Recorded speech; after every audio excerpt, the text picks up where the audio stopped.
कोई उसे बाहुबली कहता था, कोई उसे रॉबिन हुड कहता था। पुलिस की नजर में वो एक अपराधी था। उसके इलाके के लोगों की नजर में लंबे समय तक वो एक माननीय सांसद रहा। उसकी पहचान एक देशभक्त नाना के पोते के तौर पर भी थी। उसकी पहचान देश के उपराष्ट्रपति के भतीजे के तौर पर भी थी। नाम मुख्तार अंसारी, जो अब इस दुनिया में नहीं रहे। मुख्तार अंसारी की कहानी आज खत्म हो गई। बांदा जेल में मुख्तार अंसारी बंद थे और हार्ट अटैक से निधन हुआ। खबर आई कि जेल में तबीयत बिगड़ने के बाद उन्हें अस्पताल में भर्ती कराया गया। इलाज के दौरान उनकी मौत हुई। फिलहाल मुख्तार को लेकर उनके समर्थकों का यह कहना है कि मुख्तार की मौत नेचुरल नहीं है, इसमें साजिश है।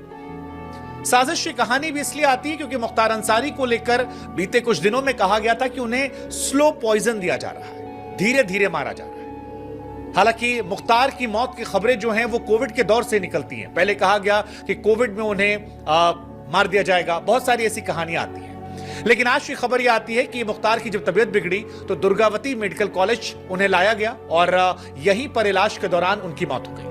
यह खबर आई कि बैरक में अंसारी अचानक से बेहोश होकर गिर पड़े। इससे पहले मंगलवार को भी उन्हें दुर्गावती मेडिकल कॉलेज में भराया गया था। स्टूल की समस्या थी, 14 घंटे तक आईसीयू में थे और तब कोर्ट में प्रार्थना पत्र देकर उनकी तरफ से यह आरोप लगाया गया था कि जेल प्रशासन उन्हें धीमे धीमे जहर दे रहा है।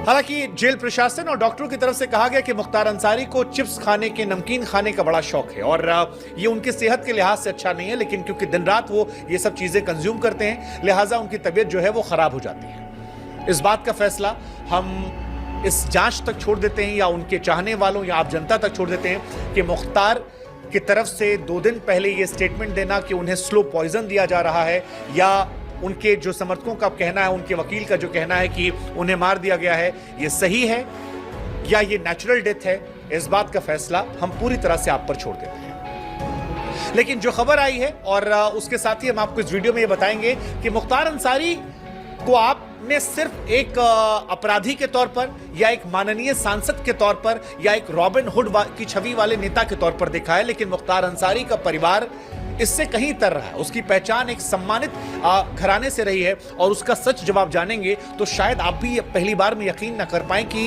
यही मुख्तार अंसारी का परिवार है। यूपी के बाहुबली मुख्तार अंसारी के दादा जो हैं वो आजादी से पहले इंडियन नेशनल कांग्रेस के अध्यक्ष थे। कांग्रेस के अध्यक्ष दादाजी मुख्तार अंसारी के जो नाना थे, आपको जानकर हैरानी होगी कि वो महावीर चक्र विजेता थे, ब्रिगेडियर उस्मान। चाचा जो हैं वो लंबे समय तक देश के उपराष्ट्रपति रहे।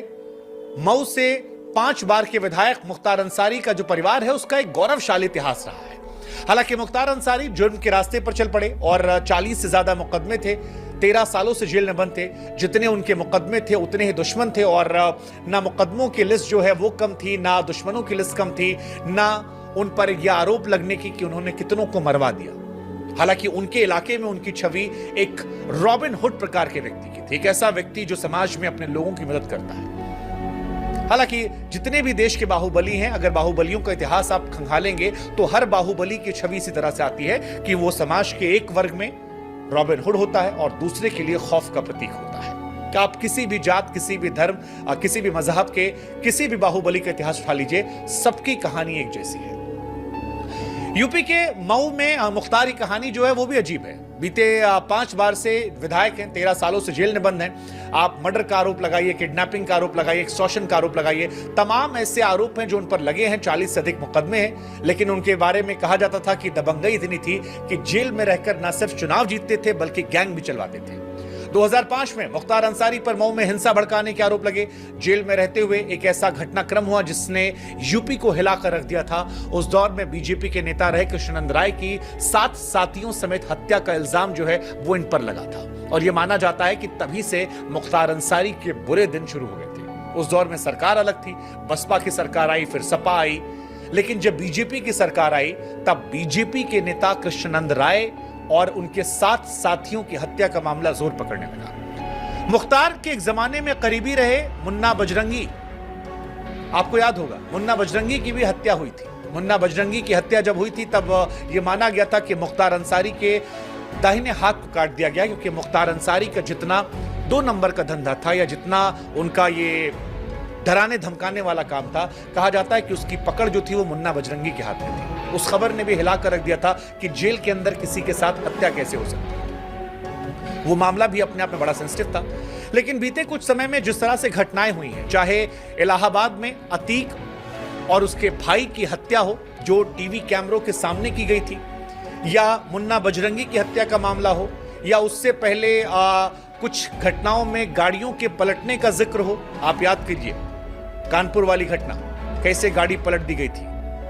तो ये सारी घटनाओं को लेकर बहुत सारे लोग ऐसे हैं जो अभी भी इस बात को मानने पर 4 बार सोच रहे हैं कि मुख्तार अंसारी के साथ जो घटना हुई है क्या वो वाकई में नेचुरल डेथ है, क्योंकि उनके वकील ने भी आरोप लगाया है। अब मामला जो है वो जांच पड़ताल पर जाएगा, इसलिए हम जांच का इंतजार करेंगे। लेकिन क्योंकि ये शक्को सुबह जो है इसकी चर्चा तेज हो गई है, इसलिए इसका भी हम जिक्र कर दे रहे हैं। पूर्वांचल में इनका दबदबा जो है वो लगातार है। मऊ में दंगा भड़काने के बाद पुलिस के सामने सरेंडर किया था और तभी से जेल में बंद है। पहले गाजीपुर जेल में थे, फिर मथुरा जेल गए, वहां से फिर आगरा गए, आगरा से फिर बांदा भेज दिया गया और बांदा आने के बाद से इनको वापस निकलना मुश्किल नहीं रहा।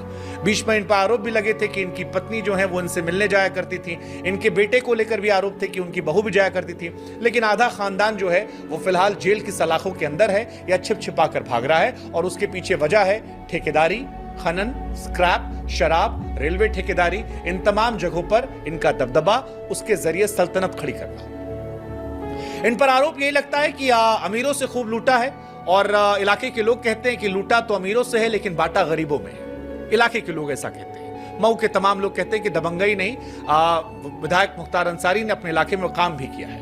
ऐसे तमाम लोग आपको मिल जाएंगे अगर आप मऊ जाते हैं, तो वो कहते हैं कि जो विधायक निधि है उससे कहीं ज्यादा पैसा ये अपने इलाके में खर्चा करते थे।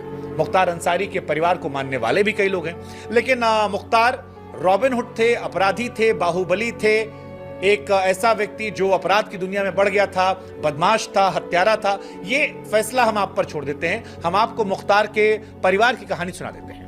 मुख्तार अंसारी के दादा डॉक्टर मुख्तार अहमद अंसारी स्वतंत्रता संग्राम आंदोलन के दौरान साल 1926 से 27 के बीच में इंडियन नेशनल कांग्रेस के अध्यक्ष थे। एक जमाने में गांधी जी के बहुत करीबी थे, और आपको जानकर हैरानी होगी कि दिल्ली में उनके नाम पर एक रोड भी है।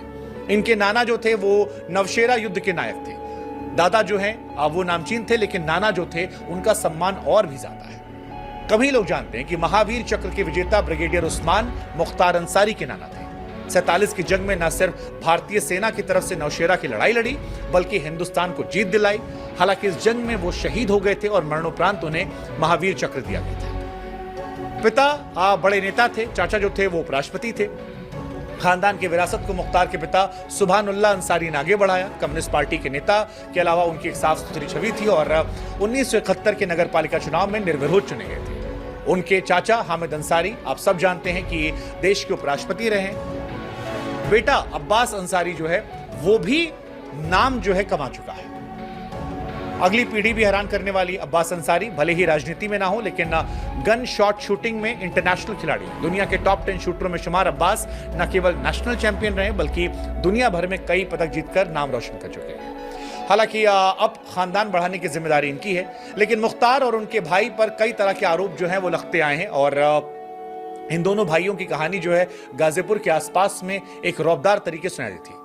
लेकिन यूपी के जिन बाहुबलियों का जिक्र होता था, जिसमें ब्रजेश सिंह का नाम था, जिसमें अतीक अहमद का नाम था, मुख्तार का नाम था, उसमें से 2 अध्याय खत्म हो चुके हैं। अतीक अहमद की कहानी प्रयागराज में आप सबने देखी किस तरह से वो खत्म हुई थी, और अब जब मुख्तार अंसारी की कहानी का भी दी एंड हुआ है तो यह खबर अपने आप में अहमियत रखती है, क्योंकि जब भी यूपी में बाहुबल का जिक्र होगा तब मुख्तार अंसारी का जिक्र किस्से कहानियों में जरूर होगा। जाते जाते मुख्तार की इस घटना को आप नेचुरल डेथ मानते हैं या एक सोची समझी साजिश, ये फैसला हम आप पर छोड़